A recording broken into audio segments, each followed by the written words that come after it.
everyone, welcome back to my channel. Today I want to talk about the new movie, Mission Impossible Dead Reckoning Part 1. This movie is directed by Christopher McQuarrie, who's been directing the Mission Impossible movies since the fourth one. I'm a huge fan of these films, so I had to go check it out. The synopsis is as follows. Ethan Hunt and the IMF team must track down a terrifying new weapon that threatens all of humanity if it falls into the wrong hands. Confronted by a mysterious, all-powerful enemy, Ethan is forced to consider that nothing can matter more than the mission, not even the lives of those he cares about most. So without further ado, let's get into the 6 things that make a movie great.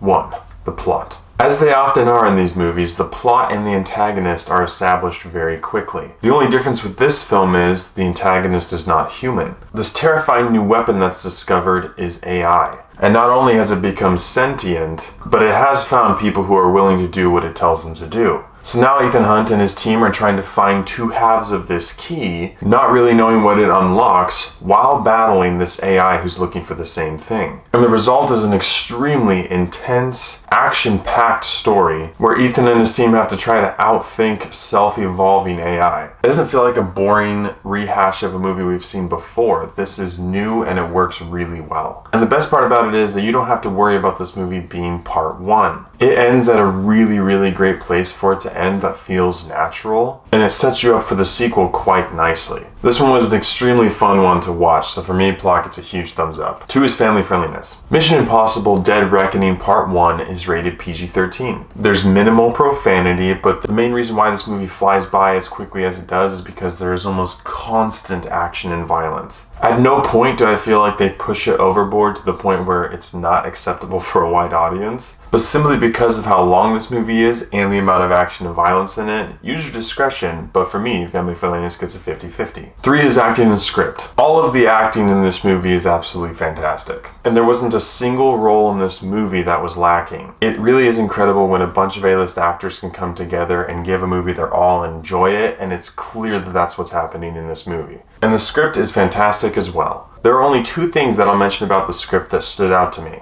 One is that there is a scene of very heavy and complicated dialogue at the beginning of this movie, and it goes on for quite some time. It wasn't ridiculous, but I did notice it. And number 2 is that there seemed like there were a moment where they kind of forced comedy into the movie. I've always thought that there are naturally funny moments in these movies, but again, there was one moment in this movie that kind of went on for some time and stood out as trying to be a funny, forced moment between Tom Cruise and Haley Atwell. But those are 2 moments that kind of stick out in an otherwise incredible area of acting and script. So regardless of those things, for me, acting and script get a thumbs up. 4 is character development. What's nice about the Mission Impossible movies is that there are so many of them to the point where you know most of these characters already. So while you don't necessarily need character development between these characters, what's great about this movie is that it still offers a bit of it. There are always moments of growth and further development in these movies between characters like Ethan and Benji and Luther, and that is present in this film as well. I'm also a huge fan of Ethan and Ilsa's relationship, so I always wish that there was more Rebecca Ferguson in these movies, but I like seeing their arc in this film as well. And there was a decent arc between Ethan and Grace, although I will say that the first half of Grace's arc is pretty irritating to me. It makes sense, but I was pretty frustrated.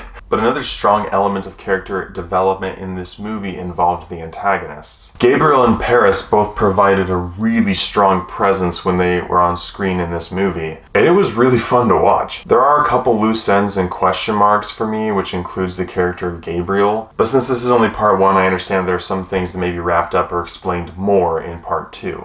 And it was also nice to see Alana return as well. All that to say, while this movie could have just leaned on its most core characters that it's had through the entire franchise, it still decided to develop them even further and gave it that great attention it deserved. So for me, character development gets a thumbs up. 5 is visuals and CGI. Man, the visuals and CGI in these movies are always amazing. There is some CGI, but it doesn't stand out. And the visuals that this movie offers are awesome. All of the action sequences are extremely intense, well thought out, and you're able to understand them. You're consciously aware of what's going on in every part of the scene. It's not just a blurred mess where you're not able to keep up with it. And the fact that Tom Cruise is still doing his own stunts absolutely astounds me, and it will always astound me. And you get to see him do some pretty cool ones in this film. This area is never lacking, it's always impressive, and it continues to be impressive. So visuals and CGI get a huge thumbs up. And 6 is rewatchability. Mission Impossible Dead Reckoning Part 1 is 2 hours and 49 minutes long. And though you definitely feel the length of this movie at times, it earns every bit of it. At no point in this film are you not enjoying watching it, and it keeps you involved and interested and wrapped up in the intensity the entire time. The storytelling is great, the characters are incredible, and the high stakes of what is going on is never lost sight of. In my opinion, the Mission Impossible franchise is one of the only franchises that has had no decrease in quality as it's moved forward. The 7th installment of the Mission Impossible series is incredible, it's a fun watch, and it definitely is rewatchable. So for me, rewatchability gets a huge thumbs up. With all these areas considered, I have to give Mission Impossible Dead Reckoning Part 1 a 9.5 out of 10. There were a couple small moments of really heavy dialogue and one forced comedy moment that kind of stuck out, but the rest of this movie was an incredible action film with extremely enjoyable and likable characters, with a plethora of intense action sequences that left you on the edge of your seat the entire movie. This movie has risen to the top of the board for me, and if you're interested in knowing what my 2023 ranked movies are, head over to my Letterboxd profile and check it out. Link in the description below. So with that being said, Mission Impossible Dead Reckoning Part 1 is definitely worth going to watch in movie theaters, maybe even twice. Thank you so much for watching. If you've seen Mission Impossible Dead Reckoning Part 1, please let me know what you thought about it in the comments below. As always, I appreciate your love and support, and I'll catch you guys and gals